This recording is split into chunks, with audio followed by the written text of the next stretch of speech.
Because nobody's like you. I'm going to introduce the final tip in today's class by sharing a story from Corrie ten Boom's The Hiding Place. You may have heard of her. It's a fairly famous book. I saw a Facebook post about a year ago from a friend of mine that was a quote that came from Corrie ten Boom's book, The Hiding Place. And it triggered a memory for me of my paternal grandmother because she was a huge fan of this writer. So I went ahead and ordered the book on my Nook, and I just about could not put it down. Now, this is a true story that was set in Nazi Germany. Although Corrie ten Boom and her family were not Jewish, they had a home where they had hidden Jewish people during Nazi Germany. And eventually they were all caught and they were all sent to concentration camps where they all died except for Corrie. And she almost was exterminated, but due to some kind of a paperwork mishap, she was released and she went on to become a public speaker. And she went everywhere sharing her story about God's love and forgiveness, and she wrote this wonderful book called The Hiding Place. Now, towards the end of the book, she describes a scene where she's speaking at a large church, sharing this message of love and forgiveness and her story of having been in the concentration camp. And after her talk is over, a man approaches her, and it was one of the Nazi guards from one of the camps that she had been sentenced to. And this man walked up to her and mentioned her message of forgiveness and said something along the lines, I'm paraphrasing here, but isn't it wonderful that now that this is all over, we can come together in a state of forgiveness? And she felt nothing but revulsion towards this man. And as he held out her hand, she did not feel capable of extending any sort of forgiveness towards him or of extending her hand. So she prayed to her Lord and Savior in her spirituality, her system of faith, and asked for assistance.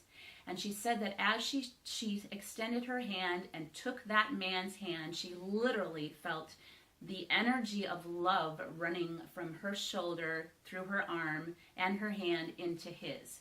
And she said very clearly that this is not something that she could have conjured up on her own, that she needed to ask for help from her higher power. And I found that a very powerful story, and I wanted to use it to introduce this final tip, which is called the Ho'oponopono prayer. Now, I can't remember who the colleague was who gave me this particular prayer at a time that I very badly needed it. It was towards the end of my marriage, and there was a lot of stress and tension under my roof, and I was basically unhappy all of the time.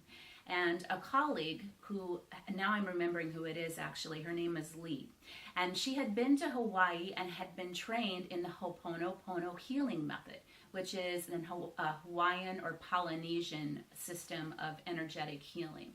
And she shared this prayer with me. It's unbelievably simple and unbelievably effective, which is why I just simply had to put it in this last class here about staying in touch with your authentic nature, because we all have times that we have conflict, we all have times that we're unhappy, and this prayer is one of the best tools that I know. And this is how it goes. It's only 4 lines. It's very simple. You probably won't even need to write it down.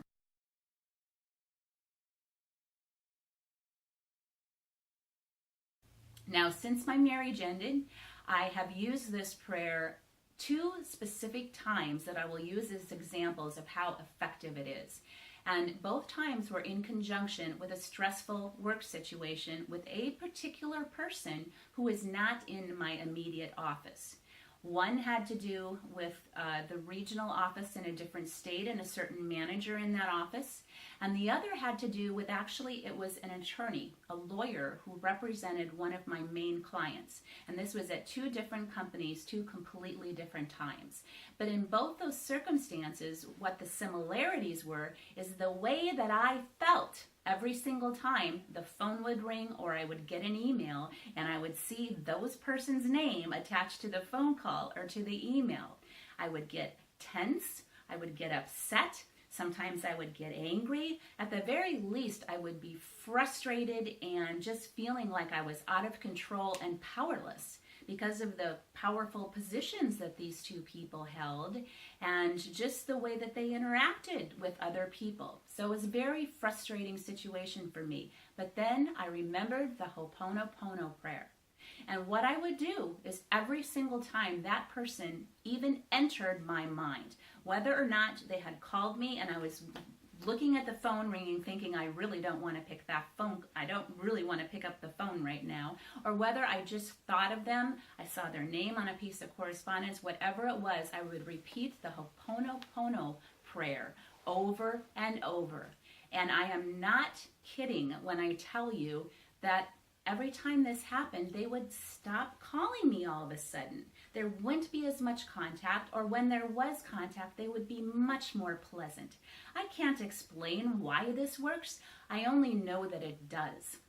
And I have suggested it to people before, some who have tried it and have verified it worked for them as well, that it was very effective. I've suggested it to a colleague, a friend of mine actually, who was having some pretty significant conflict with a coworker. And when I told her about the prayer and how well it worked, she, bless her heart, was very honest with me and said, I can't even think about thinking that about this person, much less actually saying it. Well, I assured her, you don't even really have to mean it, at least at the beginning. You just say it, and you don't have to say it out loud. You just say it mentally inside your head. Just a few times, and it would ease the tension, but she couldn't bring herself to do it. But if you're in a situation of conflict, if you're in a situation where another person or a situation or a circumstance or an environment brings up any kind of feelings of powerless or conflict or anything like that for you, please go ahead and use the Ho'oponopono prayer, and your authentic self will thank you. Because nobody's like you.